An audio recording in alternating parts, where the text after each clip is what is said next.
For as long as I could remember, my parents always leaned on me for financial support. I was the one who got a steady job right after college, the one who was always doing well, while my siblings had their own lives to manage. I was fine with helping them out at first. It felt like the right thing to do, especially since they had always been there for me when I was growing up. But soon, things took a turn and the demands just kept increasing. One day, I realized I wasn't just helping. I was being used. It all started with my mom's medical bills. She had been going through some health issues and needed surgery, and I didn't hesitate to help. After all, she was my mother, and I wanted to make sure she was well taken care of. But after the surgery, things didn't stop. A few months later, my dad's car broke down, and then my sister was dealing with some debts of her own. I was the one who always stepped in, never once questioning it, because I believe families should help each other. But as time went on, I began to notice something strange. My parents started expecting me to pay for everything: bills, debts, even vacations. The requests started piling up, and the pressure to constantly provide was overwhelming. I was told that it was my duty as the eldest child. My siblings? Well, they were either too busy or couldn't help, so the responsibility always fell on me. No one ever asked if I could afford it. No one ever asked if I was okay with it. It was just expected, and I let it slide, not wanting to disappoint anyone. Then came the final straw. One evening, my mom called me once again, asking me to cover a large expense: her medical insurance, which had increased due to her ongoing treatment. I didn't have the money ready. I was juggling my own expenses, and I had been dipping into my savings to help them out already. When I explained this to my mom, she didn't take it well. "You're the successful one," she said. "You should be helping us. Why can't you just step up and do your part for the family?" That's when I realized something. My helping wasn't out of love anymore. It had turned into an expectation, and I was being used as a cash machine. My siblings weren't stepping up. They weren't feeling the weight of the family's financial issues, yet I was the one who had to make it all work. I had been sacrificing my own financial stability, my dreams, all to make sure everyone else was comfortable. But no one had ever bothered to thank me or even acknowledge how much I was giving. I was starting to feel like a walking ATM, and I was sick of it. But I wasn't going to just sit there and continue playing the role of the dutiful, selfless child. I had had enough. I had done more than my fair share, and now it was time to show my parents and my siblings that I wasn't going to just give and give without ever being treated with the respect I deserved. It was time for them to learn how to take responsibility for themselves, and I was going to make sure they did. I knew that I couldn't just confront them without a plan. I needed to teach them a lesson, but I had to do it in a way that would make them realize the consequences of their actions. The trick was to show them how to pay for their own bills, without me. I started investigating ways they could manage their expenses and, more importantly, ways they could support themselves without relying on me to bail them out. Growing up, I had always been the responsible one. My siblings were younger, and as the eldest, I naturally took on the role of caretaker. I was the one who helped my parents with bills, the one who kept track of birthdays, and the one who kept everyone in line. I had always been proud of being the reliable one, the one people could count on. But as I got older, I started to realize something. I was always the one giving, but I was rarely the one receiving. My parents were loving, but they never seemed to understand the limits of their financial requests. My mom, especially, always seemed to think that I should just have money to spare, that I could handle anything that came up. When I was younger, I didn't think twice about helping out. I was happy to do it. But as I got older, got my own job, and started managing my own bills, it became harder to ignore the pattern. It wasn't just the occasional request, it was constant. My parents had a nice house, and I always assumed they managed their money well, but over the years, it became clear they were living beyond their means. My mom would often say things like, "You're doing so well in your career, you can help us, right?" Or, "Your siblings are still figuring things out, and they can't pitch in." And, of course, I always said yes. After all, they had raised me, and I wanted to make them proud. But that's where things started to go wrong. My parents began to rely on me for more and more. They stopped budgeting, stopped managing their finances carefully, and came to me for the slightest financial emergency. I didn't want to say no. I didn't want them to feel abandoned or as if I was rejecting them. But it wasn't just small requests anymore. It was thousands of dollars for medical bills, credit card debt that seemed to grow with every call, and even things like vacations and home improvements that I never agreed to but was expected to cover. I remember one Christmas, my parents asked me to help pay for a family vacation. They told me it was important for the family to get away, that it would help everyone bond, but I couldn't help but feel resentful. Why was it always me who was asked to pay for everyone's good time? Why wasn't anyone helping me, supporting me, or even asking how I was doing? At the time, I was struggling with my own financial issues. I had put off buying things I needed just to cover their expenses. But still, I said yes. I didn't want to rock the boat. Then there was the issue of my sister. She was the youngest and, in many ways, the most spoiled. She had always known that I would be the one to pick up the slack. I had always been the one who made sure everything was taken care of, even when it meant sacrificing my own comfort. My sister, on the other hand, would do the bare minimum, or sometimes nothing at all, and still get the same rewards. I couldn't understand why my parents didn't see this imbalance. Why was I expected to cover their debts while my sister did nothing? Why was I always the one who was expected to save the day? The tipping point came when my mom asked me to cover her medical expenses for the third time in 6 months. I had already paid thousands of dollars for her previous treatments, and I was running out of savings. When I told her that I couldn't afford it anymore, she seemed hurt. She actually said, "You've always had everything. Why can't you help us when we need you?" It was like a switch flipped in me. I had spent years trying to please my parents, trying to be the perfect child, the reliable one, and it never seemed to be enough. They were never satisfied. They expected me to always be there, to always provide, and to never ask for anything in return. But that night, I realized something crucial. It wasn't about love or family anymore. It was about their expectations. They were taking advantage of my generosity, and I was letting them. It was time for a change. That's when I made the decision that would change everything. I wasn't going to keep bailing them out. I wasn't going to let them continue using me as their personal safety net. I knew it would be hard, but I had to take control of my own life. If they wanted my help, they were going to have to figure things out for themselves. I wasn't going to be their ATM anymore. I knew this wouldn't be easy. My mom would be hurt, my dad would be disappointed, and my sister would be annoyed, but I also knew that it was the only way for me to move forward. I couldn't keep sacrificing my own happiness for people who didn't seem to care about the toll it was taking on me. The only question left was, how was I going to make them realize that they needed to take responsibility for their own financial well-being?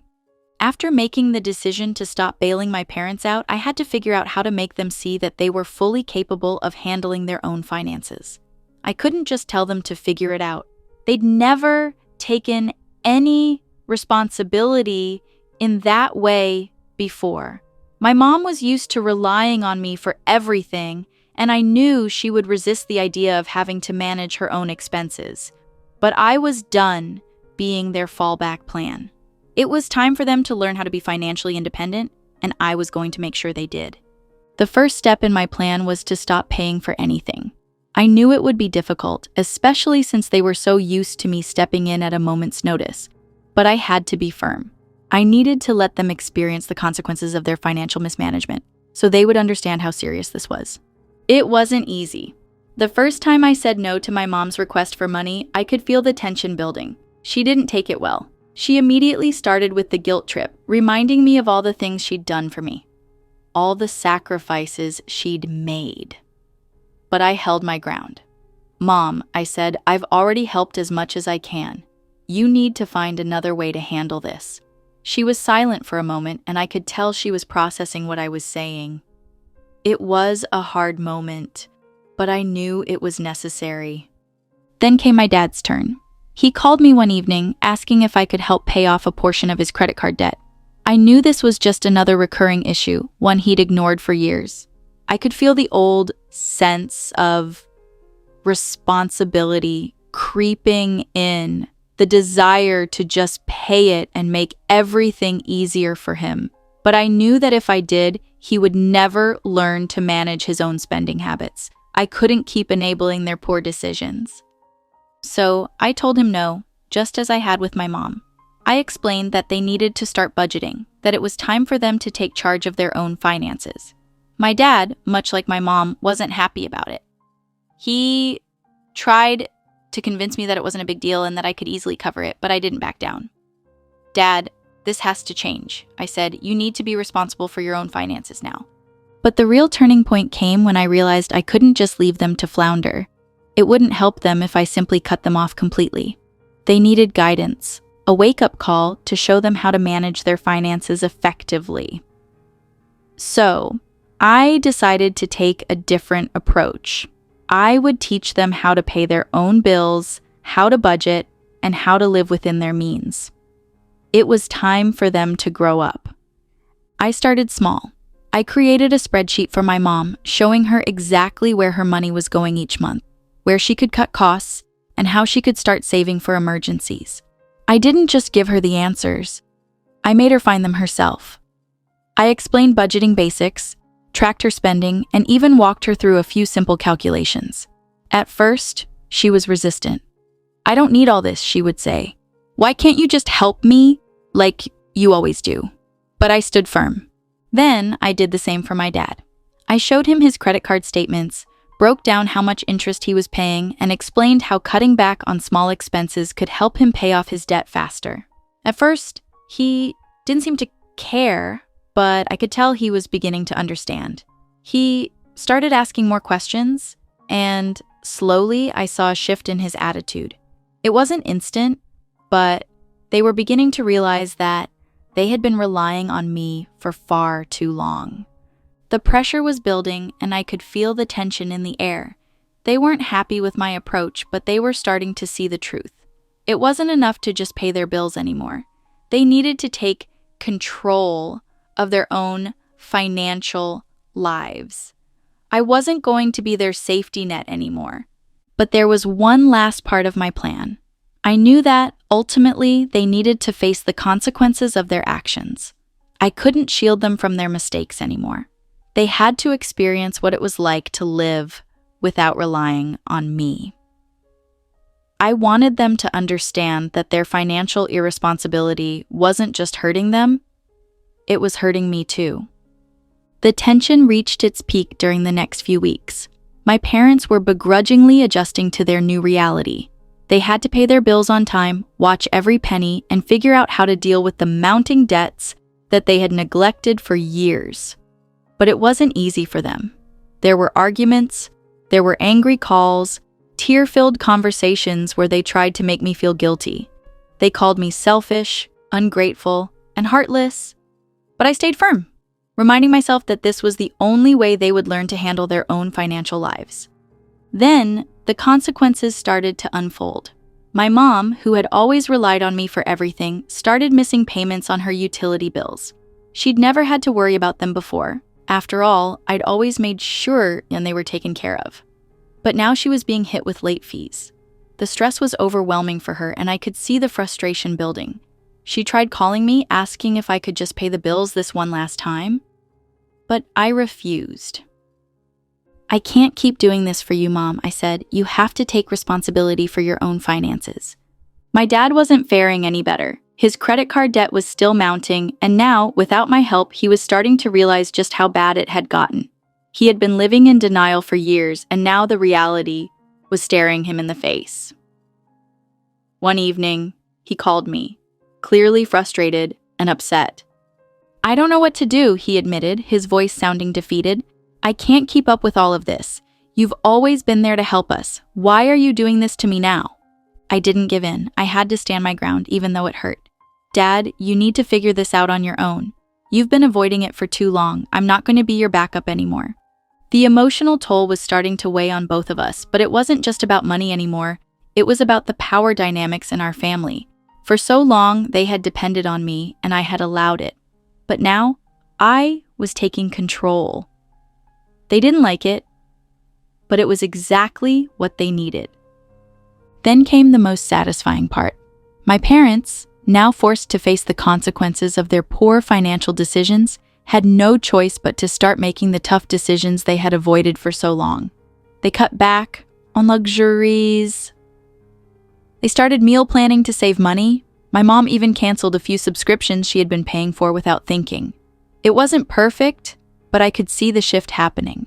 They were finally learning how to manage their finances.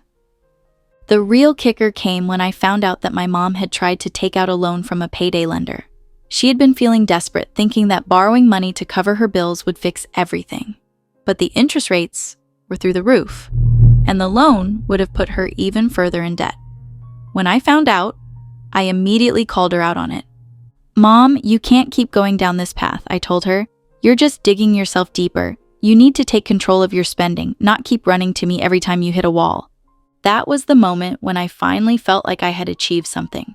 For the first time in my life, my parents were forced to face the reality of their financial situation. They had to figure it out on their own, and I wasn't there to fix it for them anymore. The power was mine now. I wasn't the one who was going to clean up their mess. I wasn't the one who was going to pay for their mistakes. I had shown them how to pay for themselves. I had made them realize that they couldn't keep relying on me and that they needed to start taking responsibility for their own finances. The shift in our relationship was subtle, but it was powerful. For the first time, I didn't feel like I was being taken advantage of. I felt like I had taken control of my own life and my own finances, and I wasn't going to let anyone, especially my parents, take that away from me. In the weeks following my decision to stop enabling my parents' financial irresponsibility, the dynamic between us slowly shifted. It wasn't immediate, and it certainly wasn't easy, but I could see the changes taking place. My mom, who had always been the one to ask for money without hesitation, began to take a hard look at her spending habits. She canceled subscriptions she didn't need, sold a few items she'd been holding onto for years, and started making an effort to stick to a budget. It wasn't perfect and it wasn't easy, but for the first time, I saw my mom taking responsibility for her own finances. My dad, too, began to realize just how bad things had gotten. He started budgeting more seriously, keeping track of his spending and focusing on paying down his credit card debt. He even took on some odd jobs to make extra money. It wasn't glamorous, but I could see that he was truly trying, to fix the mistakes he had made over the years. He thanked me for helping him realize how much he had been avoiding the issue, and while it wasn't easy to hear, I knew it was the wake-up call he needed. As for me, I felt a sense of relief that I hadn't felt in years. For so long, I had been carrying the weight of my family's financial burdens on my shoulders. I had put aside my own dreams and comfort to make sure they were okay. But now, I was finally able to focus on my own future. I started saving more aggressively, something I had neglected for years. I began planning for the things I wanted, whether it was a vacation I'd always dreamed of or a new investment for my future. For the first time in a long time, I felt in control of my own life. Of course, it wasn't all smooth sailing. There were still moments of tension, especially when my parents would fall back into old habits. There were times when my mom would call and try to guilt trip me into paying for something, or my dad would mention how tough things were and ask for a loan, but each time I stood firm. I reminded them of everything they had learned and that they needed to take responsibility for their own lives. Eventually, they stopped asking. I could see them working harder to take care of their own finances, even though they still struggled at times. They knew I wasn't going to bail them out anymore, and that knowledge pushed them to make better decisions.